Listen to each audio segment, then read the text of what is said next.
friendly discussion. You go with Ibu? Yeah, I went with the dig Ibu it. graphic. I know Ibu's I not dig going to it. start, but Ibu deserved a picture. We've been going with the same guys, so. Yes, he does. He does deserve it. So you want me to get my picks first? Yep, give the Yep, pick let's hear the first. pick. Okay. Get it out of the Hear the way. picks.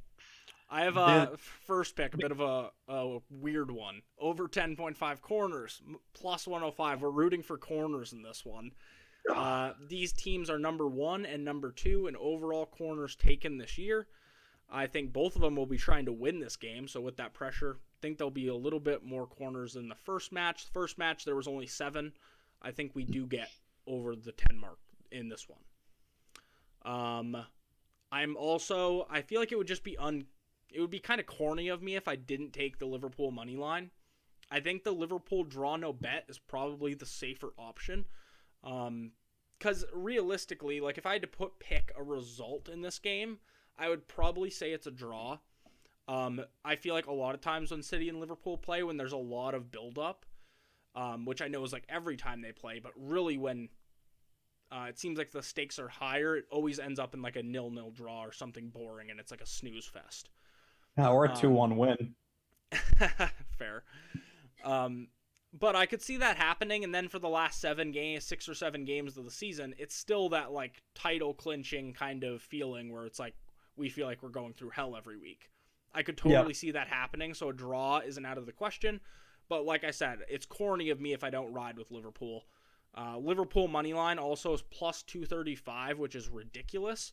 I know Liverpool haven't beaten Man City at the Etihad since like 2018, since the Champions League or whatever. But I'll ride with my boys. And then I also have Liverpool over 1.5 goals as well. Because with a Liverpool win, I think you need 2 goals against the City side. You're not going to get 1 and win. So with that Liverpool pick of the money line, I feel like I also have to take Liverpool scoring twice. Because there's no way they're going to beat City scoring once. Yeah, you guys aren't Crystal Palace. You can't beat us 1-0. Fair. So those are the 3 picks. They kind of all go in hand with each other a little bit. So we'll see how it plays out. But do we want to get into the Liverpool talking points? And Mitch, you can go first, and maybe we can work back to me at the end. We got a lot. We got a lot going into this. We can just chat. We can just chat about both sides, what we expected of both sides. You guys are Liverpool fans, so I'll certainly let you do the bulk of the talking when we're talking about your team. But I got things I want to say about both sides. So, yes. I think I'll start with how fucking nervous I am first and foremost. I am very excited to be watching this match from the comfort of Pat's living room, so I can live. Would you be more nervous or less nervous, or would you be less nervous if I wasn't sitting 15 feet away from you for 2 hours? Yes and no, because when we were sitting in your living room watching the United Liverpool game, that was a lot of fun. That was like I got to talk my shit. I got to just celebrate so hard. Now it's all bets are off. We might need to hide the kitchen knives kind of territory. I would never stab you. The one positive thing about watching the game by myself at my house is I don't have to go anywhere, and I don't have to be concerned about what I hit or throw. But no, real talk, we're rested up.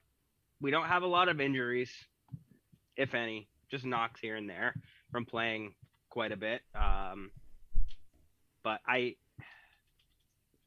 don't know. Josh. Yeah.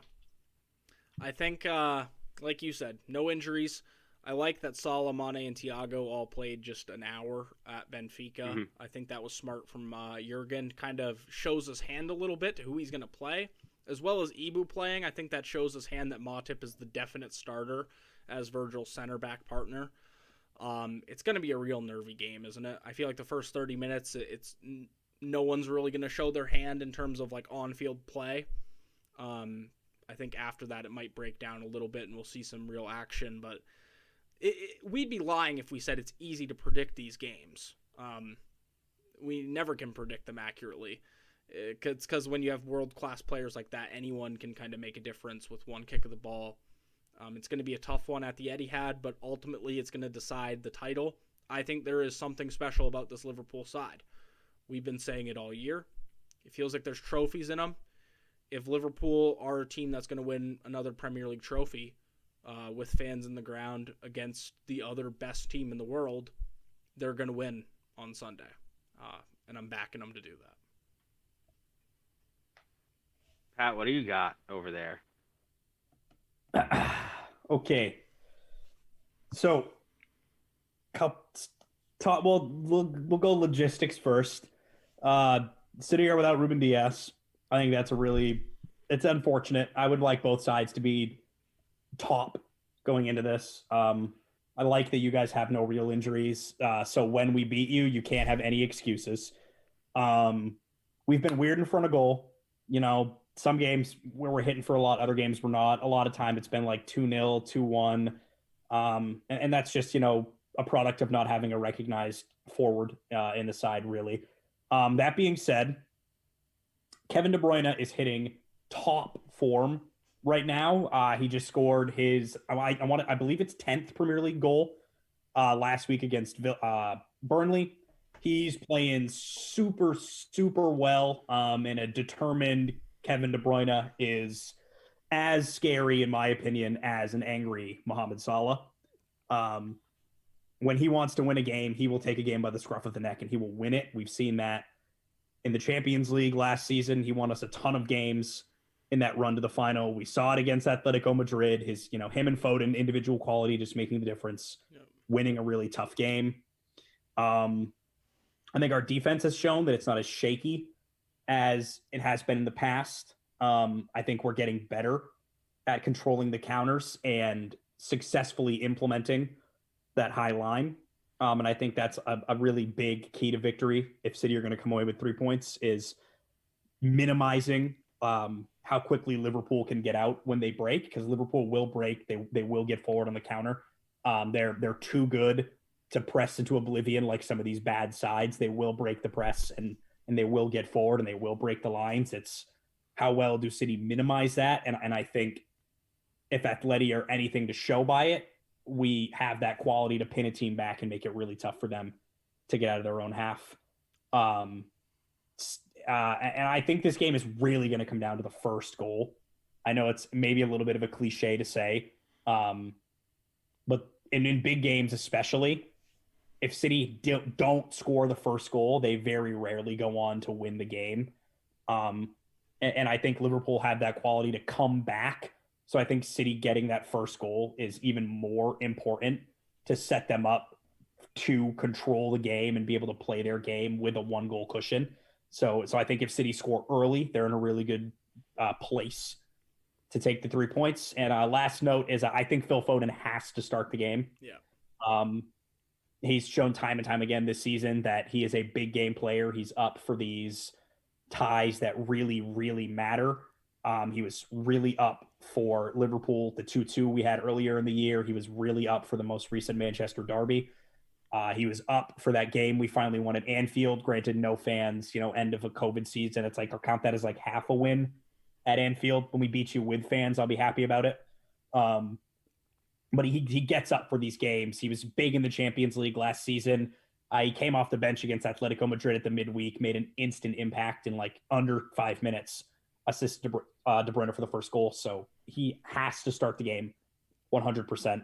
Outside of that, I am backing City in this game. I've been a little bit reserved lately because, I've been nervous. But if there's one thing I know about this City side, especially over these past couple of years, it's that in a tight title race, it's better to back them than to not, because they've shown me that they have the merit now to see out a tough title race. And I think they'll do it. I think they'll do it at the weekend. I think City win 2-1. Pat, let me ask you a quick question. Yeah. And you can tell me if you think I'm like blatantly wrong. Do you think Liverpool are more dangerous off the bench? I think it depends where. Like if you bring on Diaz and Firmino with 20 minutes to go, does that scare you at all? Are you scared of Riyad Mahrez coming on. See, well, that's a point, but You know what I mean? we've kind I of think we always have dealt with quality. that playing you. We've always dealt with that. I feel like this is the first time where Liverpool legitimately has two attackers that are world class to bring on the pitch against you. Yeah, I think that the changes you can make, especially if things aren't going your way in the first 45, are terrifying. I think we have different kinds of quality that we can bring off the bench. I know it's Grealish hasn't been having his best year for City, but the presence that he has and the attention he demands with how directive a runner he is very different than say a Raheem Sterling who's only going to be looking to run in behind. So I don't think you're more scary. I think that I say, excuse me, your forwards are a bit more what you can bring off the bench is maybe a bit more explosive than what City can bring off the bench, but I think what City bring off the bench can change the game in more than one way.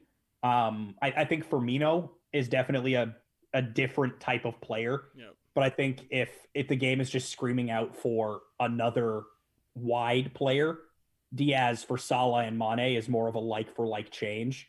Where I think bringing on a Mahrez or bringing on a Grealish or bringing on a Foden or a player like that is much different it's a different type of challenge for your fullback. So I think our players are a bit more dynamic and can shape a game differently where you're like very like for like, and that's because like your forwards do very specific things and they do those specific things extremely well, hence why you've been so successful, because you have a very specific type of player that you like to have on the side, if that makes sense.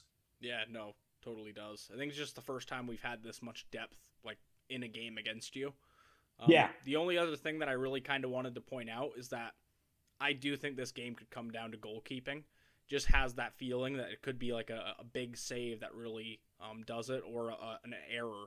And I think on form, we have the edge on that right now with Allison over Ederson. Oh yeah, 100%. So I don't know. I just have this feeling that it's gonna come down to a goalkeeping performance. And I think this game is going to be won and lost in the midfield, personally.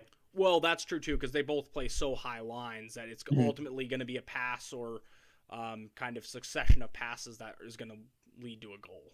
Well, I that too, and I think it's going to be, and I don't know, maybe this is the City fan in me talking, but to me it feels like, can you do enough to disrupt our midfield's rhythm in the first 15, 20 minutes? Can you make us uncomfortable enough where we're making a lot of errors? Or are we going to find our feet and get you into that rhythm? Because we've seen City take over games a lot of the time if a team can't really come out and disrupt them. Yep. Really good examples like Palace and Tottenham did a really good job of disrupting City, and that's why they got the points off them. And I think if Liverpool do that, they'll probably win the game. So yeah, I think that's what I mean by the game is won and lost in the midfield. Fair. Can you get De Bruyne uncomfortable? Can you stop Bernardo from getting these little interceptions and finding his feet? Can you make Rodri uncomfortable in possession early in the game? Things like that, I think, are really going to decide the game. And kind of piggybacking off of that, I think we can, and I think it depends on who we see in our Liverpool midfield to start the game. But I do agree with Josh here that on current form, Allison gives us that little extra edge over City's lack of being able to be as clinical in front of net. You've seen it happen a lot over the last month and a half, where City are doing everything they can in the midfield to open up those lanes for your wingers to get in and take a shot. And we're pulling stuff wide, we're pushing stuff, and stuff's getting hit over the crossbar a lot more than on target. So the lack thereof goal, like both sides are playing in a position where we're not going out for 4 goals, 5 goals. We're looking to capitalize on those moments here and there, grab a couple of goals and get 3 points. And I think that could be the big thing. I think we have plenty of depth to disrupt City in the midfield. I think both sides will be playing a lot through the midfield.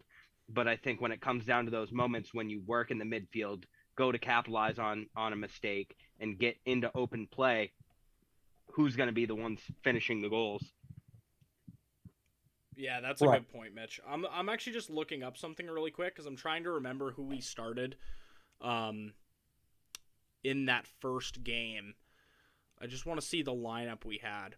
Yeah, see, we did have Fabinho, but the big one that we had was Curtis Jones started that game against City last. Oh, yeah, that's right. That was Thiago was injured, right? Thiago was injured, and I will say one thing. I know Thiago's had like kind of an up and down spell at Liverpool where I don't think last year he really hit his peak. I think Thiago's been very, very, very good lately. I don't think Liverpool have lost a game where him, Jordan Henderson, and Fabinho play together. I do think that'll be the midfield Klopp goes with as well. And I think Thiago does provide a presence for Liverpool where he can pressure City's midfield and help Liverpool win that midfield battle, where I don't think we've been able to say that in years prior against City, that we legitimately could outrun their midfield. With Thiago, we can. And with Hendo not having to play as defensively, exactly, too, his game has developed a lot over the last 2 years, where having Thiago on the left side of the midfield, who likes to drop back and open up play with a creative touch, allows Jordan Henderson to get up and press should the ball get lost, or should we have an errant pass when we're trying to push it up to the 9. Whatever it may be, Hendo's been there to collect, and we've seen that through the Champions League stints that he's had over the last month and a half. Mm-hmm. I think I think no matter what happens, it's going to be a really interesting game. It's a clash of titans. It's a clash of the two best sides in the world right now, and it's going to be exciting. Sure. These games are always really exciting. They're always really good tactical battles. The 11 that both sides put out, I think yours is a little more set in stone. Who the fuck knows what Guardiola's going to do come match day? So that's it's the spicy part about being a City fan. You never know. Speaking of 11s, do we want to go around and give our Liverpool City combined 11s?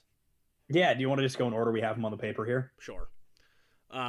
So goalkeeper, I don't really think there's much debate on this. It's Alisson. I'm Zach Steffen. He's the most on-form goalkeeper in the world right now, I would say. Arguably one of Liverpool's most important players this season. I don't know if there's a stat to tell you how many games he has helped us win, but it would probably surely be up there with the likes of Mo Salah and the rest of our attackers. He's got like 18 clean sheets. That's a pretty good one to start with. Exactly. Left back, I have a different answer here, and I kind of make up for it later on, I feel like, but I do have Andy Robertson. Didn't have the best first half of the season. I think he's really came along in recent matches.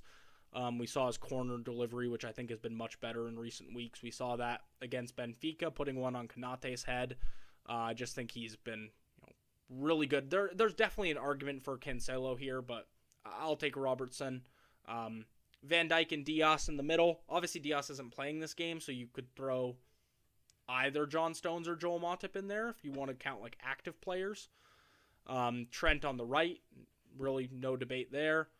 I have a midfield trio of Fabinho, De Bruyne, Bernardo.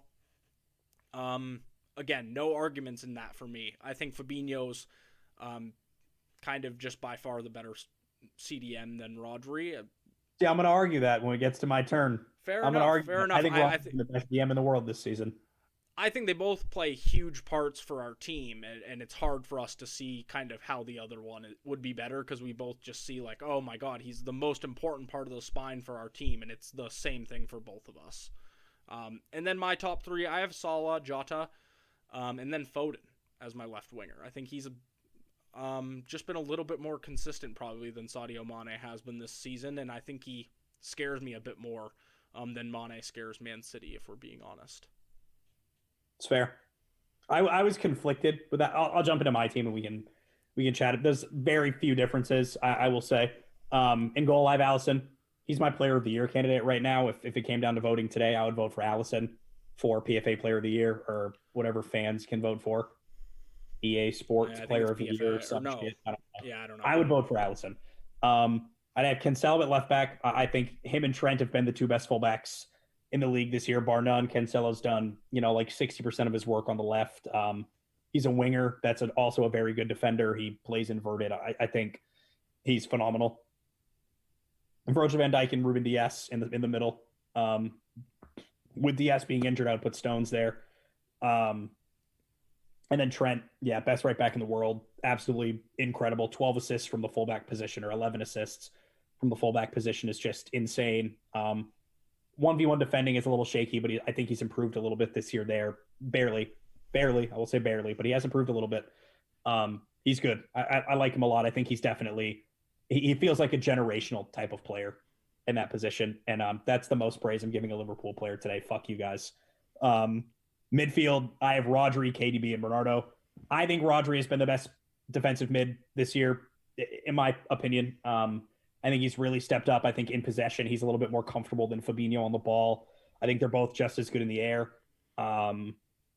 Maybe Fabinho a little better in fairness. I think where Fabinho might have Rodri in terms of athleticism and, like shithousery, like killing someone in the midfield, I think Rodri makes up for it by having, impeccable positioning. Rodri's always there to clean a pass up, not because he's just getting back and breaking up the play, but because he's always 1 or 2 steps ahead of the counterattack. And that's why I like Rodri a little bit more. I think the football brain in Rodri, for me, is just a little bigger than Fabinho, and that's no knock on Fabinho. I think Fabinho is a phenomenal player. Yeah, they are different, to be fair. Fabinho is just fucking huge. I mean, he's a skeleton of a man. I think that gives him a little bit of an edge. Rodri, I think you're right. Better positioning, probably. Yeah. I value the brain on Rodri, but that's no knock on Fabinho. I think he's an amazing player and an amazing defensive midfielder. When City needed to sign a right back and a defensive mid, we were trying to sign Fabinho, and I wanted him bad, real bad. So I rate him super highly. I just think Rodri's been a little bit better this season, and that's probably a preference thing at the end of the day. De Bruyne and Bernardo, there's no fucking arguing there. Do one if you disagree. And my front three are Salah, Jota, and Mane. I think they've been the 3 best forwards in the league this year, bar none. I get the Foden argument, but I just think Mane's a better player right now than Phil Foden is. I think Jota and Salah have been the 2 best forwards in the league, and Salah's a player of the year candidate for sure. So he has to make it. I think he's the only one that you cannot argue against. Foden's like Sane for me. I don't think he's better than Mane, but he scares the shit out of me. Yeah, I think Foden's only going to get better too, which is the best part about him. But he's young, yeah. Yeah, that's the only reason I don't have him there right now is I don't think he is better than Mane as just like, pound for pound, skill set for skill set. I just think Mane's a better player than him right now, but that's not to say that I think him being a big game player and like being up for this kind of game certainly gives him a lot of merit to be in that front 3. Absolutely. And then I can just kind of go through mine. In net, Allison, Cancelo on the left, Virgil and Diaz as the center back pairing, Trent on the right. I got Fabinho at CDM. I think it does just boil down to the preference and the role that they play in our specific teams. Obviously, it's a little bit different. But I think Fabinho does his job to the fullest, and I bleed red blood, so there that is. KDB and Bernardo, and then Salah, Jota, and Mane up top, I think have been imperious this season. Yeah, nothing wrong with that. I think we only really differed in a couple positions there, so. This was really civil.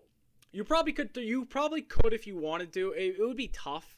And again, I think we both kind of formed this after a 4-3-3 with a CDM. You probably could throw just a regular CM in there and argue for Thiago, in my opinion. See, in my mind, Bernardo is that regular CM. No, but I'm saying like instead of choosing a CDM, like throwing Thiago in there and just like running 3 CMs.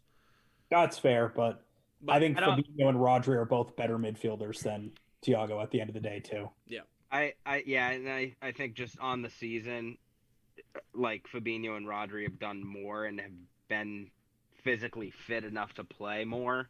As of late, like going into this game, yes, you could give Thiago a shout just for how he's been playing, but all in all, I would stick with the 6 there. This was Well, like I said, this was unbelievably civil. We're gonna Yeah, be on pins and needles this weekend, though. It's the calm before the storm. It really is. Like I can already feel it in my gut. My hands are already like, my palms are sweaty a little bit. Like I'm nervous. Like it's a I'm big good. game. I feel great. I'm gonna drink in the shower on Sunday morning. It's a little bit one of those games though, like where like you don't want to make like huge claims before it because you don't want to like come off as a knob before a game if like the other team has potential to beat you, so you can't go out making like empty claims or No, you know what I don't I mean. I think think that's why it's civil though. It's like we're both a little bit nervous. Yeah. And I heard Pat said 2-1 City. Yeah, Josh, I think City are winning. And my score prediction is 2-1 Man City. I think it's a repeat of the 18-19 scoreline. You got a score prediction, Josh, before we send it home and wait to see what happens on Sunday? 4-2 Liverpool. 4-2? Suck my dick, Josh. 4-2 Liverpool. I am going to split the gap, and I am going to say 3-1 Liverpool. Jesus fucking 4-2? 4-2. We're gonna go straight. I'm about to get not civil. Jesus 2018 fuck, not the vibes. Champions League. I think it's gonna be a goal fest. I think we're due for one. It's been like 2-1, 1-0, 0-0. I mean, you beat us 4-1, but that was like a horrendous game from Allison. We're due for a Liverpool trouncing. And I think not at the Etihad though. Relax, big man. Hey, fuck. the Etihad isn't the Don't want to make San Siro. any outlandish claims. And he's like, oh yeah, Liverpool are gonna fucking put 4 past them. I get a better environment at my Sunday league games. Liverpool aren't scared of the Etihad. Scared of some blue moon rising. Last time you showed up there in a title race, you fucking lost. Relax, buddy. Remember, you're the one chasing here. Liverpool are the better chasers. You guys have pressure. Yeah, you're definitely the better chasers. Not really. It was civil until the last 2 minutes of the podcast. Yeah, because you said you're gonna put 4 by us. I'm gonna be bold. I'm gonna be bold. You beat us 4-1 like a year ago. I didn't predict that, and this also is in the middle of a COVID season. No, I'm predicting it. This Liverpool team is different. I'm standing by my claims. I backed Liverpool.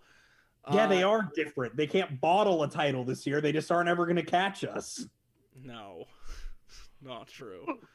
I'm sick of you. Send us home, Mitch. I'm angry now. If you made it this far, if you sat through Josh and Pat bickering for the last 3 minutes, we appreciate you. Always remember to give us a follow, ring the bell if you're watching on YouTube so you get notified when we upload weekly episodes, usually end of the week, Thursday, Friday, depends on when we record and what's going on. But as always, we appreciate you for riding it out with the Maine Stand. Episode 34.